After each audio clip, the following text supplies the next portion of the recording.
जय भीम, जय जोहार। मैं हूं देव प्रताप सिंह और आज हमारे साथ में हैं बहुजन मिशन के कार्य करने के एक सशक्त हस्ताक्षर डॉक्टर सुरेश बाबू, जो कि यहाँ पे मेडिकल में प्रोफेसर हैं। साथ ही बहुजन मिशन में रूट यानी गांव के लेवल तक कार्य करते हैं। साथ ही उन्होंने अभी साहित्य के क्षेत्र में 2 कृतियों लिख करके एक नया पायदान शुरू किया है। आज सर से हम जानेंगे, सर, अ, ये बहुजन मिशन में आपको काम करते हुए कई तरह के अनुभव हैं। एक तो आपका मेडिकल का अनुभव है, जिससे आपको पब्लिक टच में रहते हैं।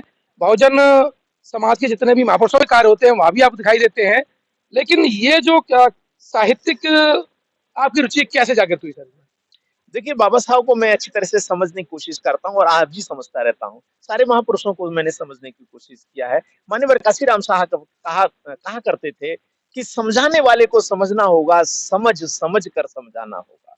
तो पहले खुद समझो और समझने के बाद फिर समझाने की प्रक्रिया करो। तो लर्निंग जितनी करेंगे उतना ही आप पारंगत होंगे। इधर बाबा साहब भी ये कहा करते थे कि अगर आप लिख पढ़ के जो जाओगे, वो अगली पीढ़ी को ट्रांसफर होगा। इसीलिए मैंने कहा कि हम जो बातें करते हैं, हम जो चर्चाएं करते हैं, हम जो वाद विवाद करते हैं, ये बातें तो कुछ समय बाद खत्म हो जाती हैं, दिल और दिमाग में नहीं बैठती। अगर लिख पढ़ के कुछ चीजों को हम लेके जाएंगे तो निश्चित रूप से अगली पीढ़ी को जाएगा। तो मैं बाबा साहब को अमल करते हुए मैंने फिर सोचा, मैंने विचार किया कि जो मैं सोचता हूँ, जो मैं वर्क करता हूँ, जो मेरे इनसाइड में है, जो मैं देखना चाहता हूँ, जो बाबा साहब से समझा है, महापुरुषों से समझा है, उसको जमीन पर लाने की कोशिश करूँ, है प्रैक्टिकल और व्यवहारिक रूप से। सर, आप बिल्कुल ग्रामीण पृष्ठभूमि से जुड़े हुए हैं। एक जो मेडिकल का जो सफर होता है, ग्रामीण पृष्ठभूमि के बच्चे के लिए कितना कठिन होता है और क्या क्या चुनौतियां सामने आती हैं? देखिए, चुनौतियां तो बहुत आती हैं और बेसिकली जो बहुजन समाज के लोग हैं, गरीबी से उठते हैं, जाति उनका पीछा कर रही होती है और लोगों का माइंड सेट है। बेसिकली जातिवाद एक बीमारी है, एक अवधारणा है, जो माइंड सेट होता है और लोग उसके कारण जो है, अगर उनको लोगों को पता चल जाता है कि आप इस कैटेगरी से आ रहे हो, आप आरक्षण का लाभ लेके आ रहे हो, तो लोगों की नजरें अच्छी नहीं होती, लोगों का व्यवहार अच्छा नहीं होता है, लोगों का वार्तालाप अच्छा नहीं होता है। ये सारी चीजें रूटीन में फेस करते हैं और वही फेस करते हुए, लेकिन जिस बच्चे का इनसाइट अच्छा हो गया, जिसने महापुरुषों को समझ लिया, जिन्हें बाबा साहब को समझ लिया, वो निश्चित रूप से इससे संघर्ष करके आगे निकलने में सफल होता है। क्योंकि बाबा साहब ने कहा है कि तुम्हारा सब कुछ लूटा जा चुका है, कुछ भी आपके पास नहीं है। शिक्षा तो बहुत डेलिबरेटली लूटी गई। आज भी हम देखते हैं शिक्षा जो है बहुत आसान नहीं रह गई है, बहुत टफ होती जा रही है, बहुत महंगी कर दी गई है। और स्पेशली ये बहुजन समाज के लोग इसमें सफर कर रहे हैं। तो ये जो सफरिंग है, अगर बच्चे का इनसाइड अच्छा है तो वो रास्ता निकाल पाएगा, अन्यथा वो भटक जाएगा। सर, हमारे जो ग्रामीण पृष्ठभूमि के जो बच्चे होते हैं, उनके सामने कैरियर काउंसलिंग और कैरियर के चुनाव के लिए बहुत समस्या रहती है। जैसे हमारे जो संगठन है, उनके परिप्रेक्ष्य में इस समस्या को कैसे देखते हैं?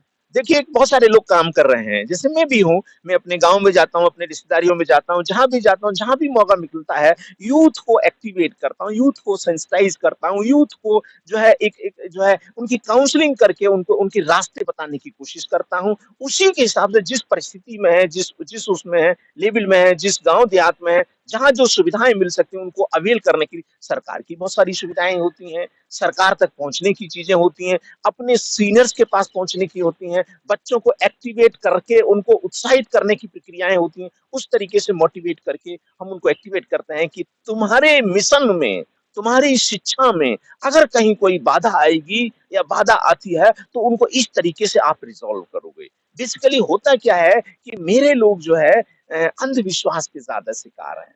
वो इसलिए शिकार हैं, उनका तार्किक एटीट्यूड नहीं होता है। तो मैं यूथ को यही बताता हूँ कि देखो बेटा, ये नेचर का रूल है कि हर चीज बदलाव करती है, हर चीज बदल रही है, कोई चीज स्थायी नहीं है, हर चीज में परिवर्तन है और हर परिवर्तन के पीछे कोई न कोई कारण है, हर समस्या के पीछे कोई न कोई कारण है। बस तुझे इतना समझना है कि समस्या का कारण समझ लेना है, तू आगे निकल जाएगा, तो फंसेगा नहीं। तो अपने को तार्किक एटीट्यूड बना, और ये तार्किक एटीट्यूड ही आपका वैज्ञानिक एटीट्यूड होता है। यही एक रास्ता है, बुद्ध का भी यही रास्ता है।